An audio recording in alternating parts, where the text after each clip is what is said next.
اعوذ باللہ من الشیطان الرجیم بسم اللہ الرحمن الرحیم نحمد و نصلی علی رسولہ الکریم اما بعد۔ آج کا جو سبق ہے وہ 7ویں جماعت کے لیے ہے۔ 7ویں جماعت کا جو سبق ہے اس کا یہ نظم ہے، اس کا نام ہے قلم۔ یہ پیج نمبر 42 اور 43 یعنی 42 اور 43 پر ملے گی۔ تو اس نظم کو ہم پڑھنے جا رہے ہیں۔ تو یہاں لکھا ہے، یہ نظم جو ہے نشاط انصاری نے لکھی ہے۔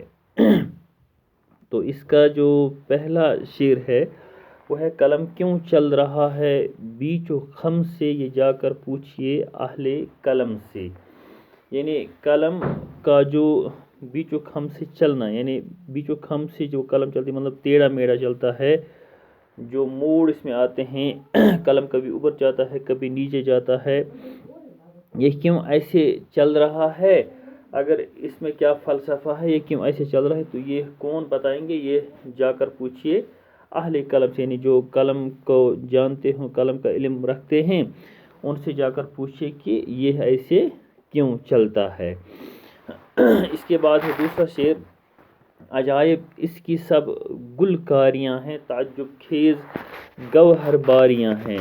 تو یہاں عجائب کے معنی جو ہیں وہ ہے عجیب کی جمع یعنی حیران کرنے والا، گلکاریاں یعنی پھول بنانا، پھول کاٹنا۔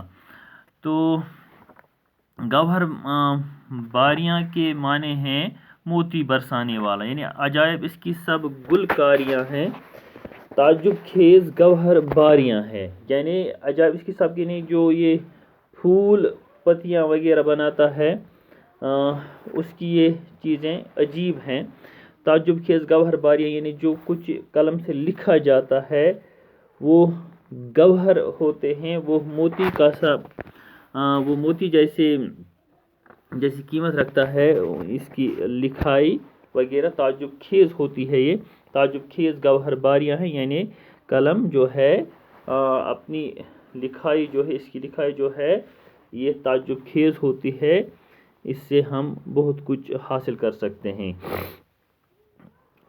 اس کے بعد کہتا ہے: کہیں یہ بادشاہ کا ہاتھ بن کر ہوا ہے عدل پرور یا ستمگر۔ کہتا ہے کہ جب کہیں یہ بادشاہ کے ہاتھ میں آتا تو بادشاہ اس سے کبھی حکم لکھ دیتا ہے، کوئی آرڈر نکالتا ہے، تو کسی کے لیے یہ عدل بن جاتا ہے اور کسی کے لیے یہ ستم بن جاتا ہے۔ یعنی کسی قلم سے پھانسی کا حکم لکھا جاتا ہے یا کسی کے لیے جیل کا حکم لکھا جاتا ہے، تو کسی کے لیے یہ عدل کا پروانہ بھی ہو سکتا ہے۔ اس کے بعد کہتا ہے کہ ملا گر شاعر شیریں بیاں کو تو حیران کر دیا اہل جہاں کو۔ اگر یہ کسی شیریں بیان یعنی میٹھا بیان، میٹھی زبان استعمال کرنے والے کسی شاعر کو یہ قلم ملا تو وہ اسے شاعری لکھتا ہے تو حیران کر دیا اہل جہاں کا۔ اہل جہاں کے معنی ہیں دنیا کے لوگ، تو سارے لوگ اس کی شاعری سن کر حیران ہو جاتے ہیں۔ یعنی اگر یہ شاعر کو یہ قلم ملتا ہے تو شاعر اسے شاعری اپنی لکھتا ہے تو ساری دنیا کو حیران کر دیتا ہے۔ اس کے بعد کہتا ہے کہ مصور کے جو یہ ہاتھوں میں پہنچا تو کھینچا حسن کا انمول نقشہ۔ مصور کہتے ہیں تصویر بنانے والے کو، تو انمول کہتے ہیں جس کا کوئی مول نہ ہو، یعنی بیش بہا۔ تو مصور کے جو یہ ہاتھوں میں پہنچا تو کھینچا حسن کا انمول نقشہ، یعنی اگر یہ قلم جو ہے مصور کے ہاتھ میں آ گیا تو وہ اس سے حسین نقشہ بناتا ہے، حسین صورت بناتا ہے، کسی خوبصورت تصویر کو وہ بناتا ہے۔ کسی کو زندگی واپس دلائے تو مشکل میں کسی کے کام آئے۔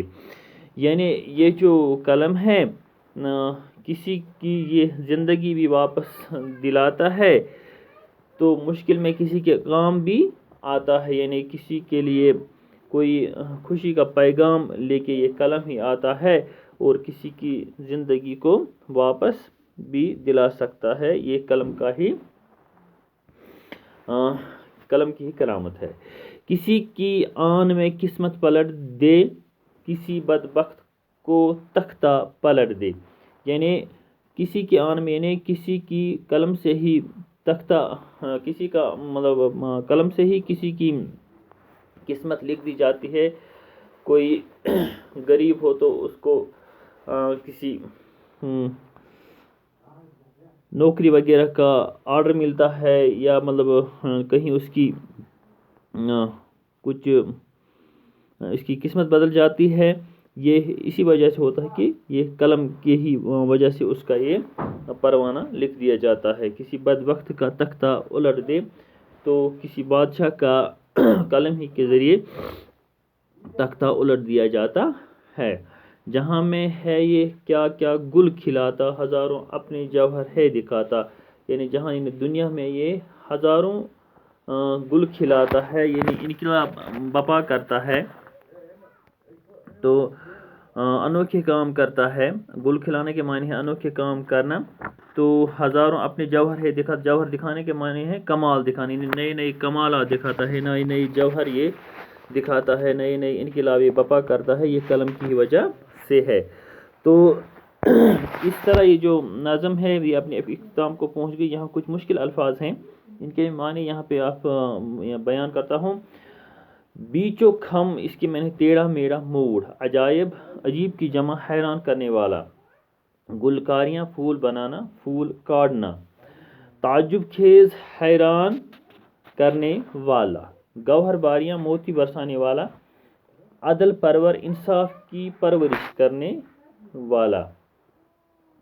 منصف، ستمگر، ستم ڈھانے والا. ظالم، مصور، تصویر بنانے والا. انمول، جس کی کوئی قیمت نہ ہو یعنی بہت قیمتی. بدبخت، بد نصیب. جوہر، خوبی، خصوصیت، کمال، لیاقت. عالم، علم رکھنے والا، جاننے والا. اہل جہاں، جہاں والے، دنیا والے. اہل قلم، ادیب، لکھنے والے. آن میں، فوراً. گل کھلانا، انوکھا کام کرنا. جوہر دکھانا، کمال دکھانا. تختہ الٹنا، حکومت سے ہٹانا یا سلطنت بدلنا. تو اس طرح جو یہ سبق ہے یہ اپنے اختتام کو پہنچ رہے. ہم آپ سے اجازت چاہتے ہیں. خدا حافظ.